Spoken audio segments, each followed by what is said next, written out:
اس پر بھی کچھ نہ دل میں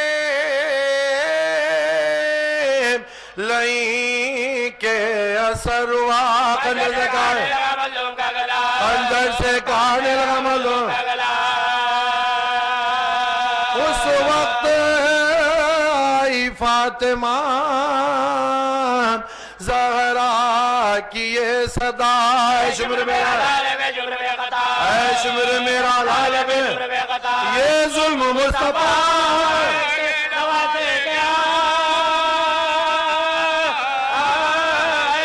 انجر نہ بیر بھوکے کے پیارے انجر نہ بیر بھوکے کے پیارے میں نے بڑے دکھوں سے پالا میں نے بڑے دکھوں سے پالا حسین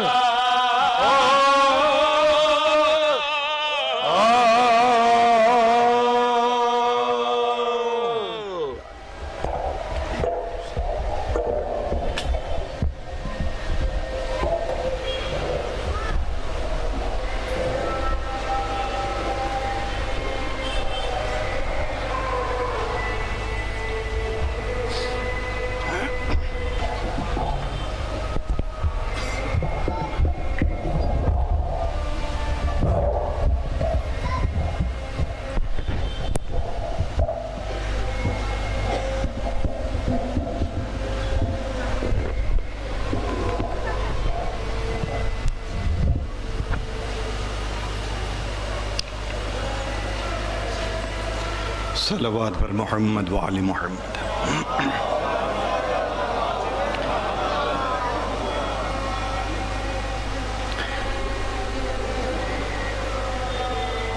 لا حول ولا قوة الا باللہ العلی العظیم بسم اللہ الرحمن الرحیم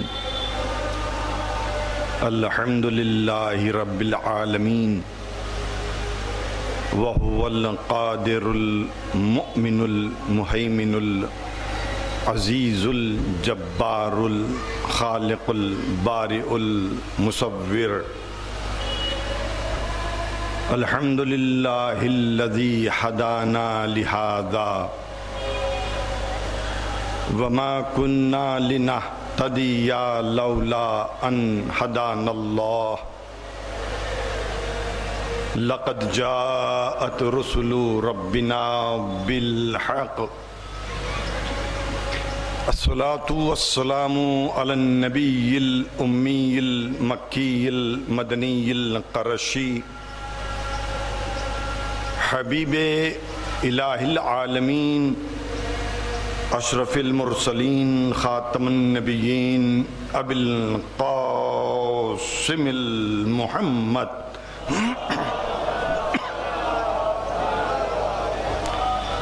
الصلاة والسلام على وآله الطيبين الطاهرين المعصومين المظلومين واللعنة الله على أعدائهم أجمعين من يومنا هذا إلى يوم الدين أما بعد فقد قال الله سبحانه تبارك وتعالى في الكتابه المجيد والفرقان الحميد وقوله الحق بسم الله الرحمن الرحيم ذكر فإن الذكرى تنفع المؤمنين صلوات بر محمد وآل محمد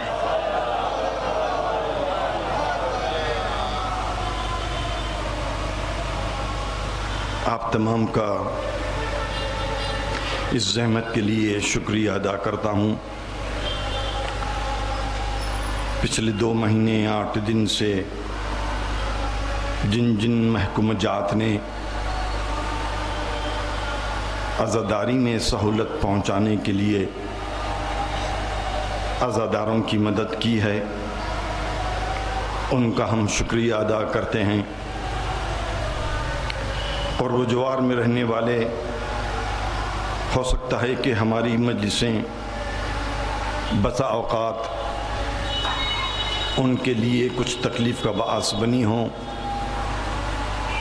ہم ان کی زحمتوں کا شکریہ ادا کرتے ہیں۔ میرے دوست، میرے بھائی جناب عابد بھائی جو علیل ہیں اور اس مجلس کا تبرک بنانے میں ان کی کافی محنتیں ہوتی ہیں، اور میرے ساتھی یحییٰ علیل ہیں، انہیں اس عزاداری کے صدقے میں جلد از جلد مکمل طور پر صحت دے دے۔ جو مومنین اس مجلس میں آیا کرتے تھے اس وقت حاضر نہیں ہیں، اور وہ رخصت ہو چکے ہیں اس کائنات سے، ان کے گناہان کبیرہ و صغیرہ کو معاف فرما، اور جو حاضر ہیں ان کو ہمیشہ صحت و سلامتی کے ساتھ عزادار حسین بنا کر باقی رکھ۔ مزاج عالی کو اگر گردش دوران کی تھکن اجازت دے تو ایک تھکن شکن صلوات پڑھیں۔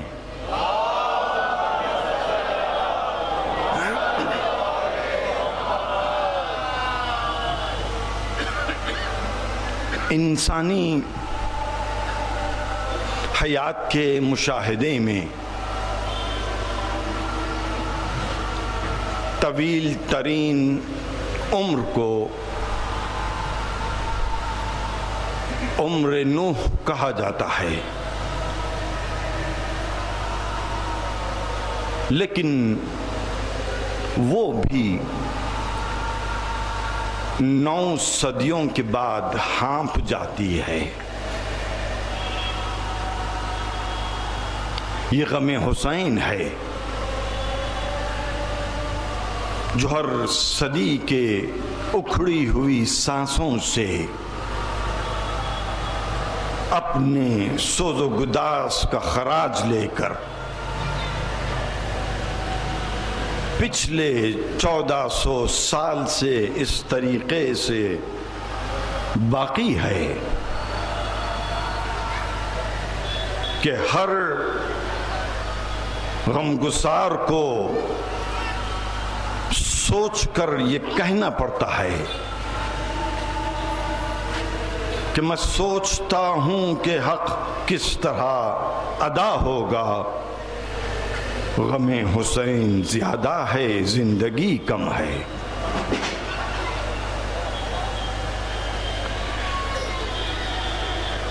شیخ صدوق نے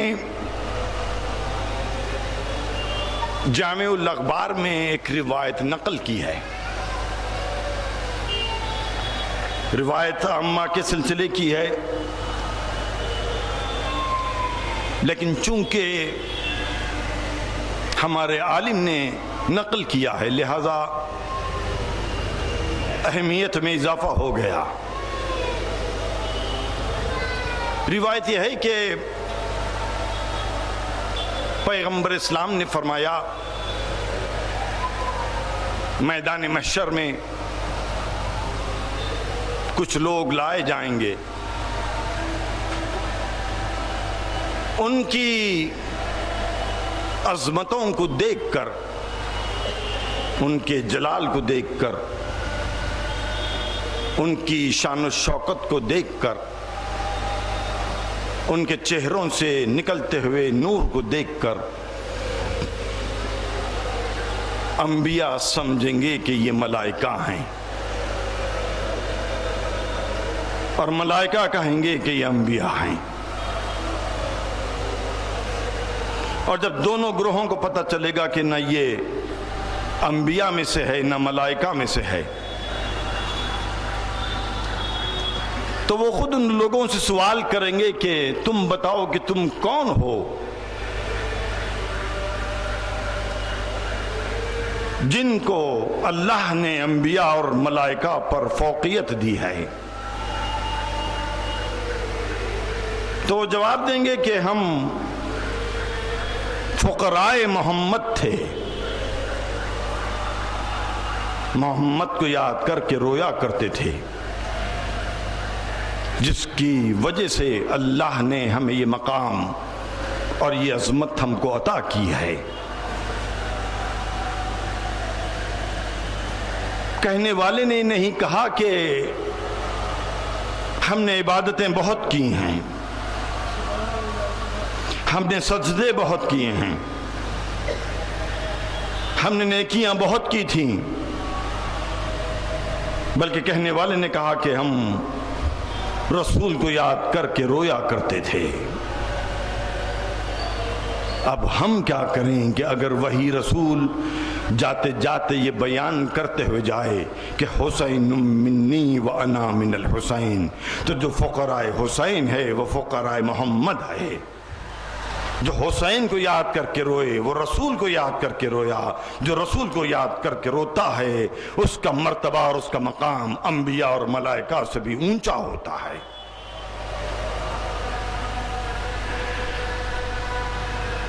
جس کے ذہن پر ابھی رونے والے کا مقام آیا نہ ہوا ہو تو ایک چھوٹا سا واقعہ۔ ہندوستان کے ایک عالم نے جناب حبیب ابن مظاہر کو خواب میں دیکھا، سوال کیا کہ آپ کا بہت اونچا مقام ہے، آپ کو نصرت امام ملی، جہاں امام کی قبر ہے وہاں آپ کی قبر ہے، جیسے امام کو سلام ویسے آپ کو سلام، جنت حصے میں آ گئی آپ کے۔ اتنے سارے مراتب ملنے کے بعد کیا اب بھی آپ کے دل میں کوئی خواہش باقی ہے، کوئی تمنا ہے؟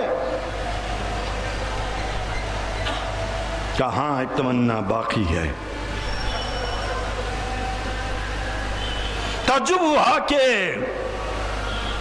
اتنا اونچا مقام ملا، جوار امام ملا، روضہ امام میں قبر کا مقام ملا، اور پھر بھی ایک تمنا باقی ہے۔ آرزو یہ ہے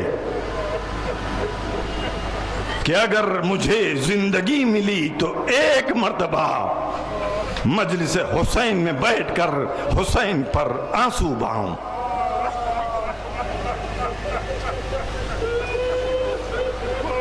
ہم نے آیت پڑھی ہے، ذکر فإن الذکرى تنفع المؤمنین،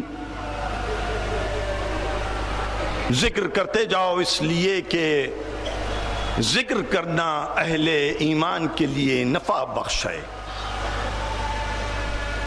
لیکن قرآن ساکت ہے بتانے کے لیے کہ کس کا ذکر کرے، کب کرے، کیا ذکر کرے۔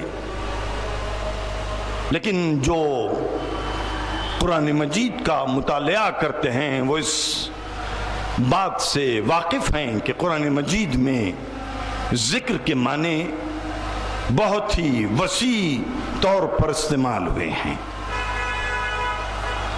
قرآن مجید میں خود قرآن کو ذکر کہا گیا، پیغمبر اسلام ذکر ہے،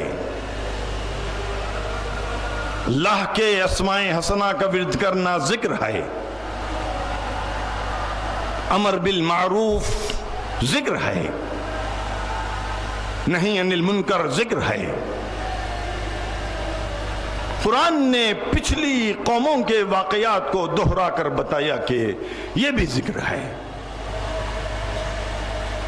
چونکہ ہماری مجالس میں مسلسل قرآن مجید کی آیتوں کی تلاوت بھی کی جاتی ہے، احادیث پیغمبر اسلام پر روشنی بھی ڈالی جاتی ہے، پیغمبر اسلام اور ان کے اہل بیت کا ذکر بھی ہوتا ہے، احکام الہی پر ذکر بھی ہوتا ہے، امر بالمعروف بھی ہوتا ہے، نہی عن المنکر بھی ہوتا ہے، تاریخی واقعات بھی بیان کیے جاتے ہیں۔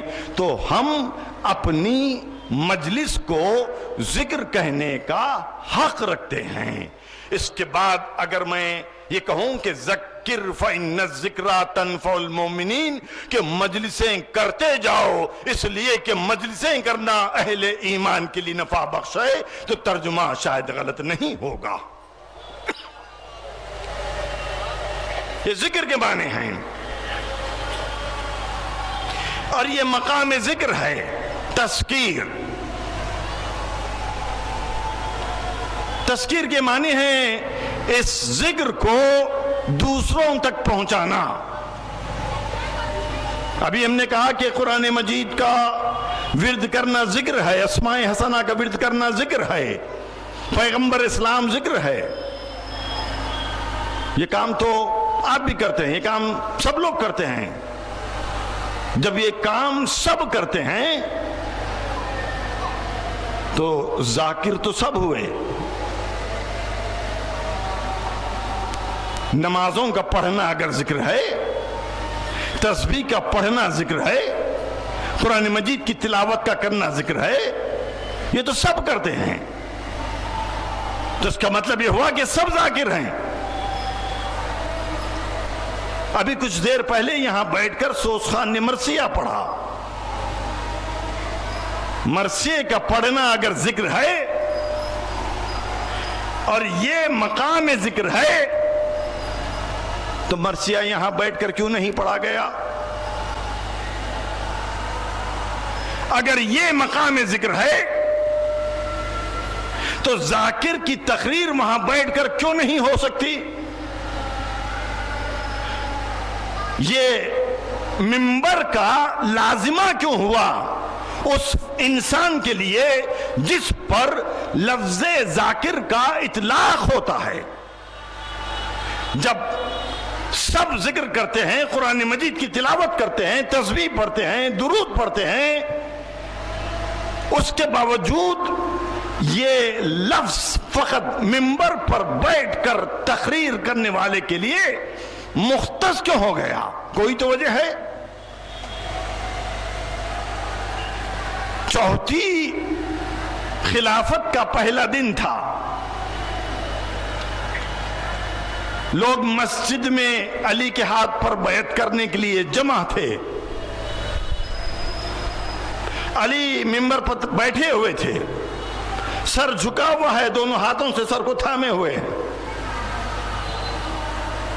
اور مسجد میں بہت گڑبڑی ہے، اس لیے کہ ہر فرد دوسرے انسان سے کچھ بات کر رہا تھا۔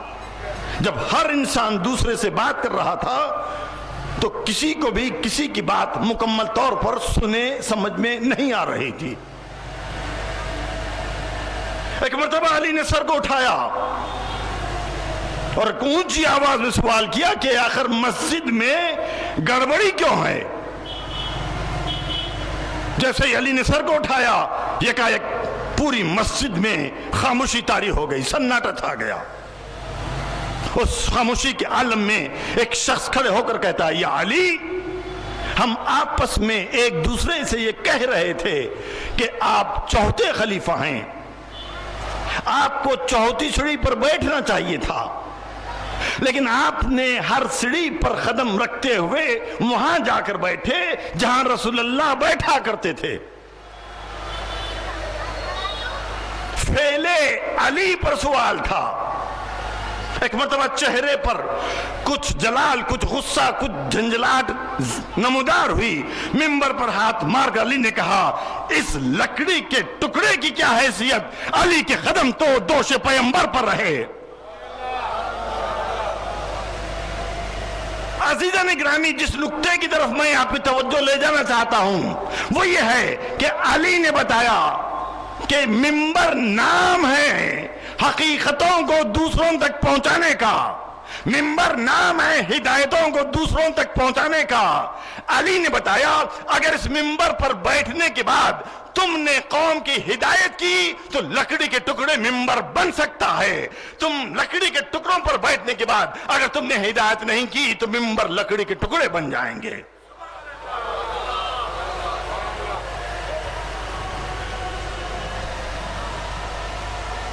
یہ بڑا اونچا مقام ہے،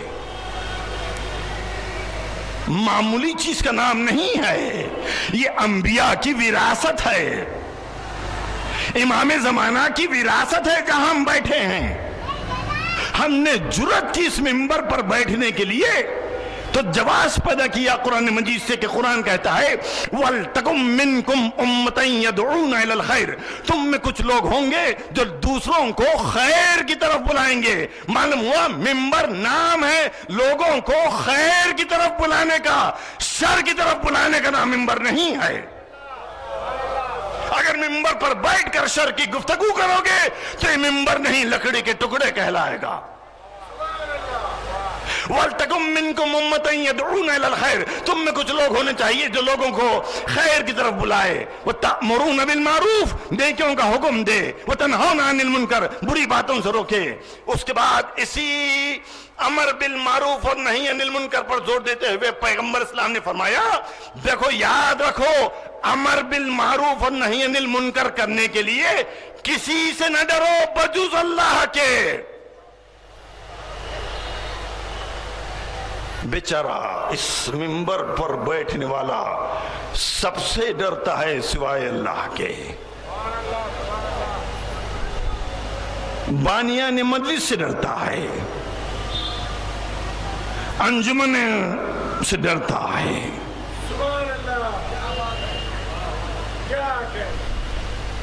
سننے والوں کی طبیعتوں سے ڈرتا ہے۔ جبکہ پیغمبر نے کہا تھا کہ یہ مت سمجھو کہ تم امر بالمعروف اور نہی عن المنکر کرنے سے تمہاری زندگی کم ہو جائے گی۔ پھر فرماتے ہیں جس قوم میں، فرد نہیں، جس قوم میں امر بالمعروف اور نہی عن المنکر کو ترک کر دیا جاتا ہے، جہاں پر حق و باطل کی تلبیس ہونے لگتی ہے، جہاں پر حق کو حق اور باطل کو باطل کہنے والا کوئی نہیں رہتا، وہ قوم اللہ کی زمین پر زندہ رہنے کا حق کھو دیتی ہے۔ دو باتیں ہیں، حق کو سمجھنا، پھر سمجھنے کے بعد حق کو حق کہنا۔ دو باتیں ہیں، حق کو سمجھنا کہ حق ہے کیا، سمجھنے کے بعد حق کو حق کہنا۔ بہت سے لوگ ہیں ان کو سمجھ میں تو آتا ہے کہ حق کیا ہے، مگر جرت نہیں ہوتی حق کہنے کی۔ یہی بات جوش نے کہا تھا کہ پھر تازہ کربلا کی ضرورت ہے حسین۔ اس دور میں بھی بہت سے لوگوں نے سوال کیا تھا اتنی عظیم قربانی کے بعد جوش کیسے کہہ سکتے ہیں کہ پھر سے کربلا کی ضرورت ہے۔ عزیزان گرامی، کربلا زمین پر کسی علاقے کا نام نہیں ہے، کربلا تاریخ ادب میں ایک اصطلاح ہے۔ جب جب جہاں جہاں باطل حق کا نقاب اوڑھ کر آئے گا، فکری آزادیوں کو پامال کیا جائے گا، کربلا کی یاد آتی جائے گی، آتی جائے گی۔ یہ قیامت علی قیامت ہے۔ اسی کربلا کے سہارے کو لے کر کوئی گمراہیوں کو پھیلاتا ہے، سننے والے اس کو ہدایت سمجھتے ہیں، کوئی ہدایت پھیلانے کی کوشش کرتا ہے، سننے والے اس کو گمراہی سمجھ کر ٹھکرا دیتے ہیں۔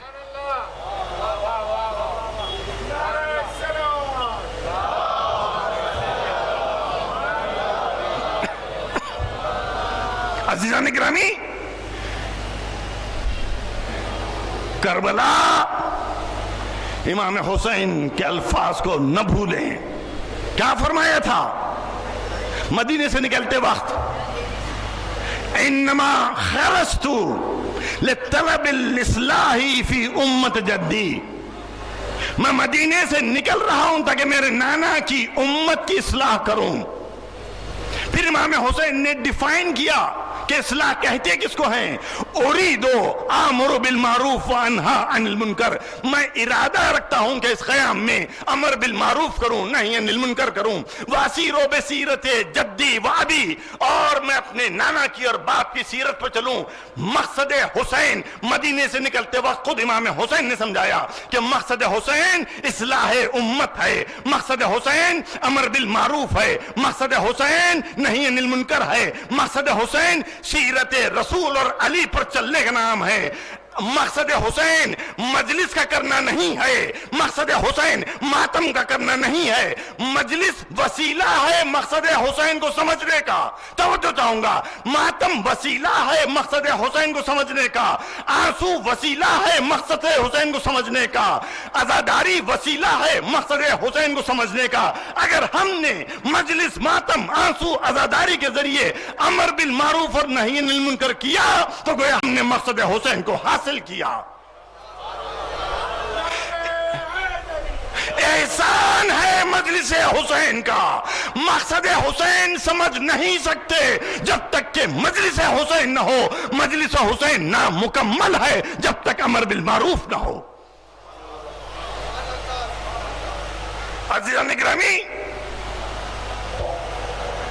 ہم نے اپنی تہذیب بنا کر ایک سیٹ اسٹرکچر بنا لیا ہے عزاداری امام حسین کا. اس پوری عزاداری میں گریہ و زاری ماتم ایک عمل ہے، ایک حصہ ہے، لیکن مقصد حسین اس سے بھی اونچا ہے.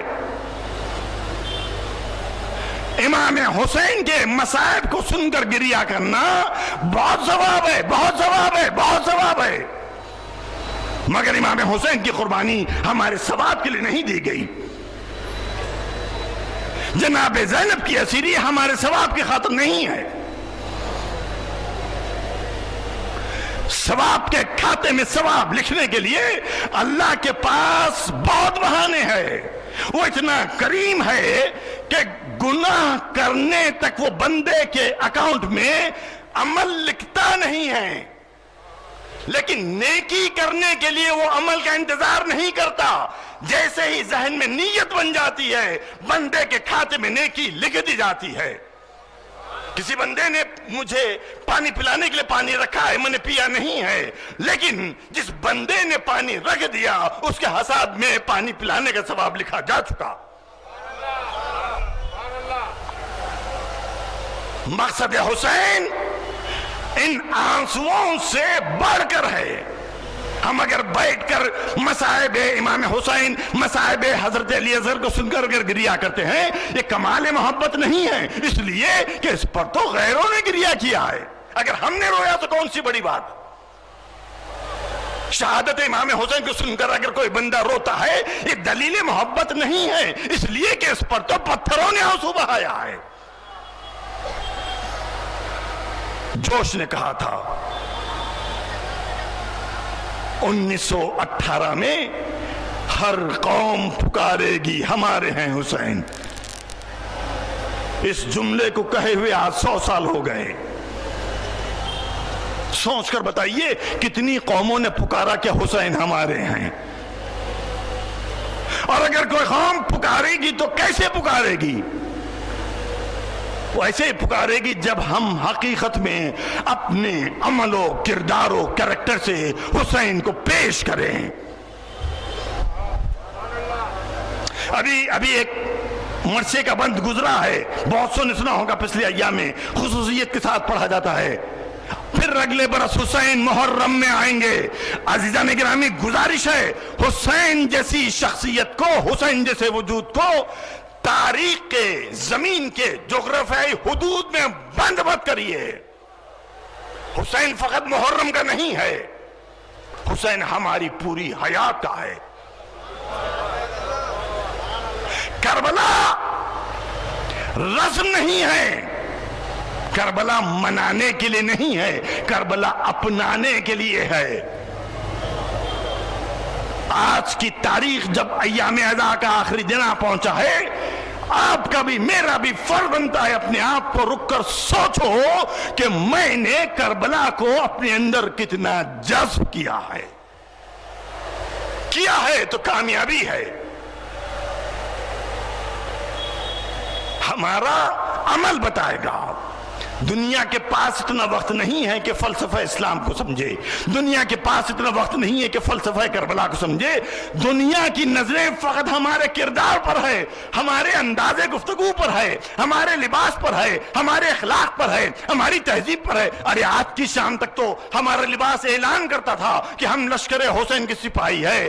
آنے والی صبح سے جب یہ لباس اتر جائے گا تو لوگ پہچانیں گے کیسے ہم کو کہ کون حسین کا چاہنے والا ہے، کون حسین کا ماننے والا ہے. تو عزیزان گرامی، فقط ایک چیز لے کر چلیے، جو بندہ 2 مہینے 8 دن میں حسین سے جتنا قریب ہو چکا وہی اتنا آئیڈینٹیفائی کرے گا حسین کو دنیا کے سامنے سال آئندہ کا محرم کا چاند دیکھنے تک.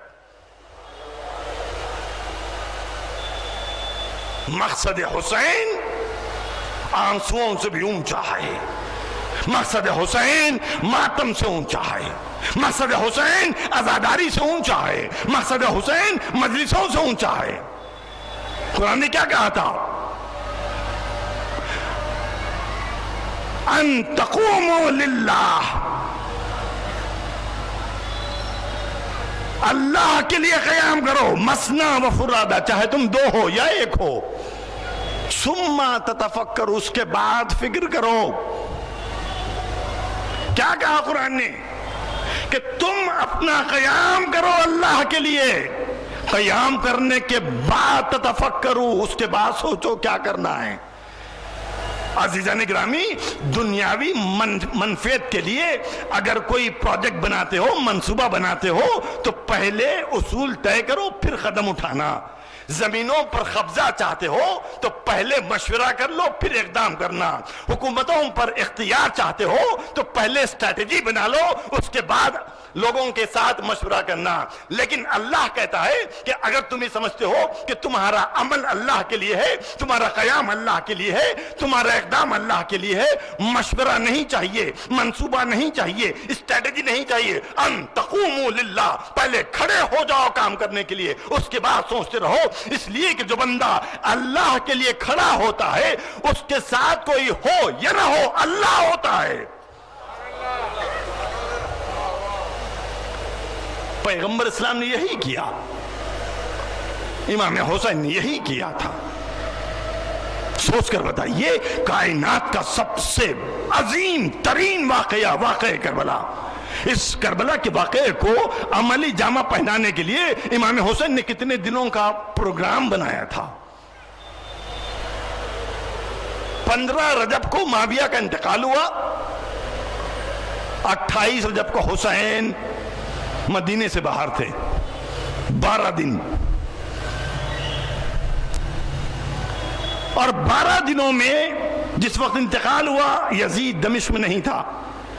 یزید کو خبر پہنچی، یزید کو بلایا گیا، تخت حکومت پر بیٹھا، امور حکومت اس نے اپنے ہاتھ میں لیے، حکم نامہ تیار کیا گیا، اس پر دستخط ہوئی، مہر لگی. وہ حکم نامہ شام سے نکل کر مدینے کے گورنر کے پاس بھیجا گیا. مدینے کے گورنر نے امام کو طلب کیا، امام سے گفتگو ہوئی، اس کے بعد امام نے فیصلہ کیا کہ مجھے مدینہ چھوڑ دینا کہا ہے. یہ 12 دنوں میں سے اتنے ٹائم کو مائنس کر کے بتائیے، اتنا عظیم الشان واقعہ، اتنی تیاری کے لیے حسین نے کون سی اسٹریٹجی ایڈاپٹ کی تھی؟ یہی تو بتایا تھا نا کہ اللہ کی راہ میں جب تم اقدام کرتے ہو کسی مشورے کی ضرورت نہیں ہوتی، منصوبے کی ضرورت نہیں ہوتی، اسٹریٹجی کی ضرورت نہیں ہوتی. قرآن کہہ رہا ہے تقوموا للہ، تم کھڑے تو ہو جاؤ، اللہ تمہارے ساتھ رہے گا. ثم تتفکر، اس کے بعد تم فکر کرتے رہنا. عزیزان گرامی، 2 مہینے 8 دن پتہ نہیں مختلف زندگی رکھنے والے افراد اپنی زندگی میں کتنے مرتبہ ہم نے امام حسین کے اقدام کو سنا ہوگا، پڑھا ہوگا، گفتگو کی ہوگی. اگر اتنی گفتگو کرنے کے بعد بھی ہمارے اندر ہم اگر وہ اقدام کرنے کی، قیام کرنے کی حرارت پیدا نہیں کر سکے تو ہم نے عزاداری سے کچھ بھی حاصل نہیں کیا. بہت سے اقدام ہیں. یہ مت سوچو کہ قدم اٹھاتے ہوئے کون میرا ساتھ دے گا کون نہیں دے گا. اگر قدم اللہ کے لیے ہے کسی کو دیکھنے کی ضرورت نہیں ہے مڑ کر کہ قوم کیا کہتی ہے، انجمن کیا کہتی ہے، خاندان والے کیا کہتے ہیں، گھر کے افراد کیا کہتے ہیں، محلے والے ساتھ دیں گے کہ نہیں دیں گے. سوچ کر بتائیے، دعوت ذوالشیرہ میں پیغمبر اسلام نے جتنے لوگوں کو جمع کیا تھا، کتنے لوگ تھے جنہوں نے پیغمبر کی تحریک پر لبیک کہا؟ لوگ کہتے ہیں کہ ایک تھا، نہیں، وہ ایک بھی نہیں تھا، کیونکہ وہ ایک تو انتظام کرنے والوں میں سے تھا. اگر پیغمبر انتظار کرتے کہ لوگ جمع ہو جائیں گے تب میں اقدام کروں گا، پتہ نہیں آج تک اسلام ہم تک پہنچتا اب یہ نہیں پہنچتا. امام حسین نے کتنے لوگوں کا انتظار کیا تھا مدینے سے نکلنے کے لیے. کیا اسٹریٹجی تھی؟ کیوں سکینہ کو لے جاؤں، کیوں فاطمہ زہرا کو چھوڑ دوں، کیوں بہنوں کو ساتھ لے جاؤں، کیوں بھائی کو چھوڑ دوں؟ نہیں، قرآن پر اعتماد ہو. اس کا مطلب یہ ہے کہ پہلے بندے خدا کو قرآن پڑھنا ہے.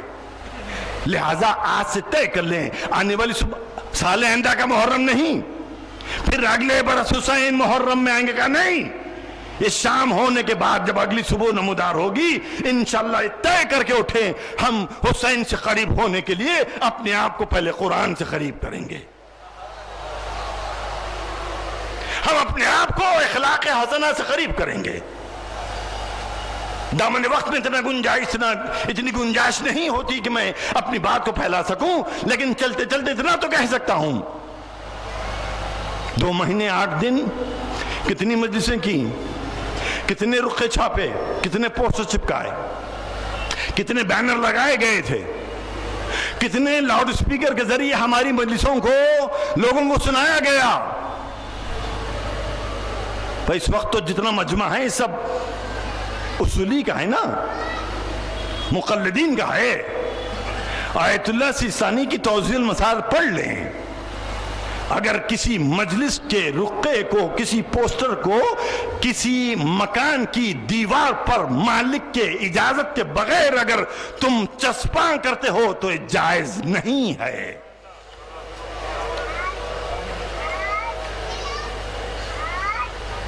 اگر ہماری لاؤڈ سپیکر کی آواز کسی طالب علم کو، کسی مریض کو، کسی سونے والے کو تکلیف پہنچا رہی ہو تو یہ جائز نہیں ہے۔ کسی اور کی مجلس پڑھا ہوتا تو میں ببانگ دہل کہہ دیتا، اگلے سال پڑھاتے پڑھاؤ، نہ پڑھاتے نہ پڑھاؤ، وہی پڑھوں گا جو منبر کا حق ہے۔ عزیزان گرامی، نوجوانوں سے گزارش، آج صبح اسی محلے میں ایک مجلس پڑھنے آیا تھا۔ یقین مانیے میں جہاں بیٹھا ہوں یہاں سے لے کر کم از کم سڑک کے ختم ہونے تک 500 600 یا اس سے بھی زیادہ۔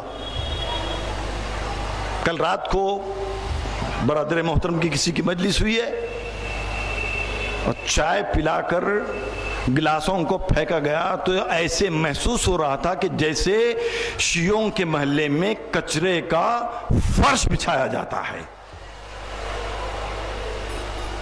مطلب ہماری آئیڈینٹی یہ ہے کہ اگر آپ کسی محلے میں، کسی گلی میں، کسی بستی میں اگر چلے جائیں اور خدا نہ خواستہ آپ کو وہاں کچرا پھیلا ہوا دکھے تو آپ کہہ سکتے ہیں کہ یہ شیعوں کا محلہ ہو سکتا ہے۔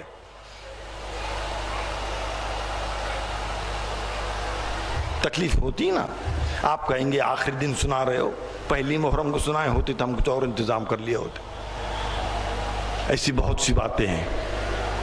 اللہ سلامت رکھے نوجوانان قائم نگر کو، باضابطہ انہوں نے والنٹیئرز کی ٹیم بنائی، شب عاشور سے لے کر شام غریباں کے ختم ہونے تک، کوہ قائم کے نیچے سے لے کر اوپر تک مکمل طور پر 24 گھنٹے ٹیم نے کام کیا، اور کسی آنے جانے والے کو پتہ تک نہیں چلا کہ اس کا پھینکا ہوا لفافہ، کچرا، کاغذ، کپڑا کدھر گیا ہے۔ ہر محلے میں ایسی انجمن کی ضرورت ہے۔ ہمارا کردار سے لوگ ہم کو پہچانیں گے۔ ہم نے 2 مہینے 8 دن مسلسل وفائے عباس کا ذکر کیا ہے۔ ہم کو اندازہ کرنا ہے نا کہ وفا کے معنی کیا ہوتے ہیں۔ ہم نے علی اکبر کی شبیہ کو پیش کیا ہے، شبیہ پیغمبر کہہ کے۔ ہمارے نوجوان شبیہ علی اکبر بن سکتے ہیں۔ کیسے بنو گے؟ اپنے آپ کو کربلا سے قریب کرنا پڑے گا، اپنے آپ کو مقصد حسین سے وابستہ کرنا پڑے گا۔ عزیزان گرامی، چلتے چلتے بس یہی تو کہنا ہے کہ اللہ کا شکر ہے کہ جاتے جاتے اس نے ہم کو ایک موقع دیا کہ اس چھت کے نیچے بیٹھ کر بہت ہی سکون و اطمینان کے ساتھ بلانے والوں کی دعوت پر آپ حاضر ہو گئے تو آپ کے نیچے بیٹھنے کے واسطے فرش بھی بچھا ہوا ہے۔ یہ سوچ کر آپ آ گئے کہ آواز دی تھی کسی نے کہ مجلس آخری ہے حسین غریب کی، دل کھینچ کر آ گیا، چلو ایک مرتبہ آخر سلام کر لیتے ہیں۔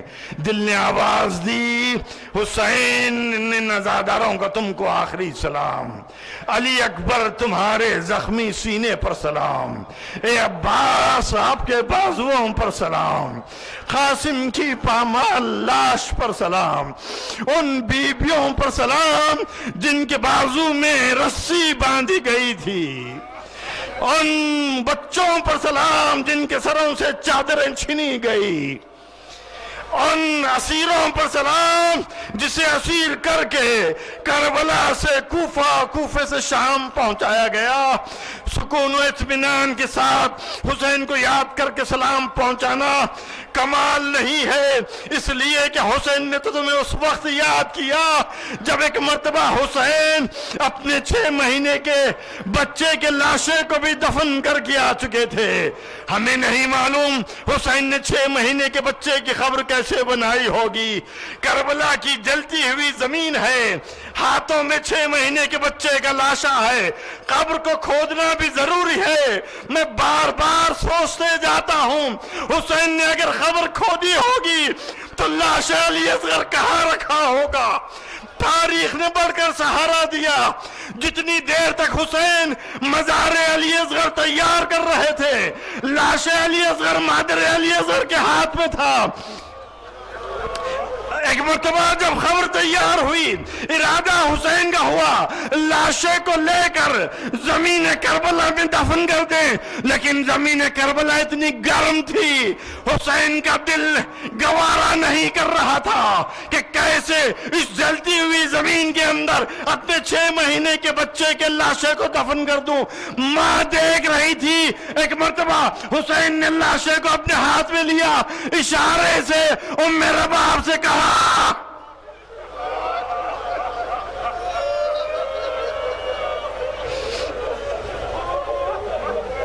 اس کے بعد کوئی باقی نہ تھا۔ تب حسین نے یاد کیا، بیٹے کے سرانے پہنچ کر کہا، میرے لال جب وطن لوٹ کر جانا، ہمارے دوستوں کو ہمارا سلام کہنا، ان سے کہنا کہ جب کبھی ٹھنڈا پانی پینا میری پیاس کو یاد کرنا، کسی غریب کا ذکر سننا، میری غربت کو یاد کرنا۔ ان سے یہ بھی ضرور کہنا میں نے انہیں اس وقت بہت یاد کیا جب ایک چھوٹا سا لاشا اپنے سینے سے لگایا ہوا کبھی مقتل سے خیمہ گاہ کی طرف جاتا تھا، کبھی خیمے سے مقتل کی طرف آتا تھا۔ وصیتیں تمام ہوئی، اکیلا حسین، ہائے غربت حسین۔ ہر ایک کو خدا حافظ کہہ کر میدان جنگ میں آیا۔ وہی حسین جس کے دامن پر مزار علی اصغر کی خاک ہے، وہی حسین جس نے جوان بیٹے کو قربان کیا، وہی حسین جس نے عباس کے کٹے ہوئے بازو دیکھے۔ حملے کا آغاز ہوا، عمر سعد نے لشکر کو تقسیم کیا، نیزہ پھینکنے والوں کو الگ کیا گیا، تلوار چلانے والوں کو الگ کیا، تیر اندازوں کو الگ کیا۔ اس کے بعد بھی کچھ لوگ باقی رہ گئے، ان کے پاس ہتھیار نہیں تھے، کہ ان کی جھولیوں میں پتھر بھر دو۔ کربلا کی گرم خاک ملائن کے گوجیوں میں بھری گئی، آواز گونجی، اب کرو حسین پر حملہ۔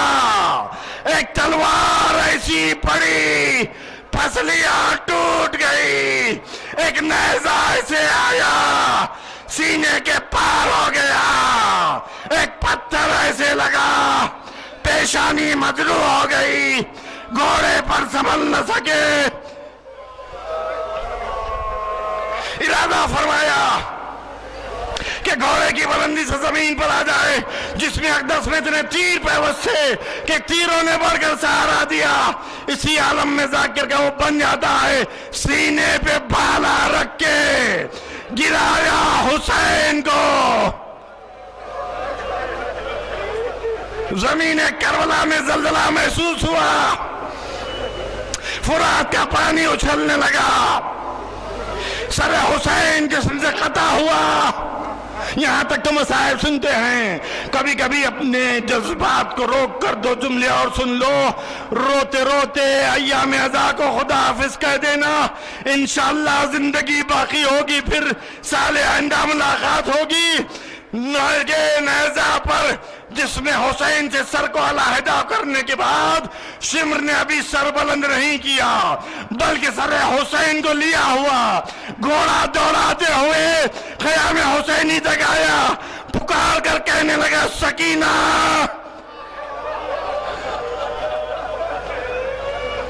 حسین کی 4 سال کی بیٹی اپنے بابا کا انتظار کر رہی تھی. جیسے ہی کانوں میں آواز آئی گھوڑے کے چلنے کی آواز ہے, ایک مرتبہ سکینہ خیمے کے باہر آئی. شمر کہتا ہے سکینہ تمہیں بڑی آرزو تھی بابا سے ملاقات کے لیے, یہ ہے تمہارے بابا کا سر. بس میں نے مجلس کو تمام کیا, ابھی لاشا پامال ہونا باقی تھا, لیکن لوگوں نے آگے بڑھ کر لاشے حسین کو لوٹنا شروع کیا. کسی نے امامے کو لوٹا, کسی نے ابا کو لیا, کسی نے پیرہن کو لوٹا, کسی نے کمر بند کو لیا. ایک ظالم کی نظر حسین کی انگشتر مبارک پر پڑی, چاہتا تھا کہ انگوٹھی اتار لے, اتر نہیں سکی, اس لیے کہ حسین زخمی تھے. زخمی ہونے کی وجہ سے جس میں حسین پر ورم تھا, کوشش کرتا جا رہا تھا, کامیاب نہیں ہو رہا تھا. کیا بیان کروں, ظالم نے 2 پتھروں کو تلاش کیا.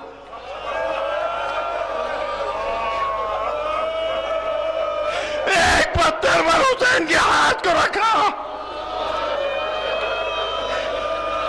حسین کے ہاتھ پر خنجر کو رکھا, دوسرے پتھر سے تلوار کو مارا. سیدہ کی آواز آئی واہ غربتا, ہائے حسین.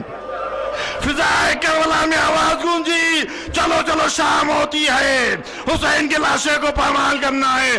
گھوڑوں کی نال بندی ہوئی, تلہ زینبیہ پر حسین کی بہن فریاد کر رہی تھی یہ اپنا سعد, یہ محمد کا نواسا ہے, یہ علی کا بیٹا ہے, یہ فاطمہ کا بیٹا ہے, مجھے پامال کر دے. گھوڑے دوڑنے لگے. ہائے غربت حسین, واہ غربتا, واہ مصیبتا, علمان وسيعلم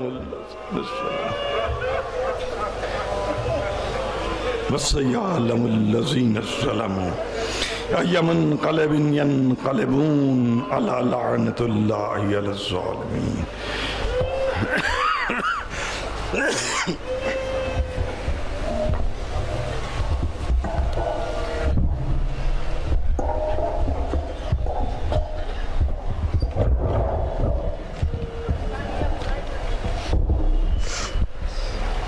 دیکھ مدینے کیا کیا یادیں ساتھ میں اپنے لائی ہے زینب. دیکھ مدینے کیا کیا یادیں ساتھ میں اپنے لائی ہے زینب. کرب و بلا میں گھر کو لٹا کر اپنے وطن میں آئی ہے زینب. دیکھ مدینے کیا کیا یادیں ساتھ میں اپنے لائی ہے زینب. ظلم کیا وہ اہل جفا نے زینب کا غم زینب جانے.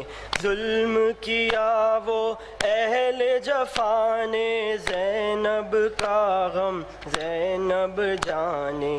سوجھے ہوئے ہیں اب تک شانے, سوجھے ہوئے ہیں اب تک شانے, سوجھے ہوئے ہیں اب تک شان.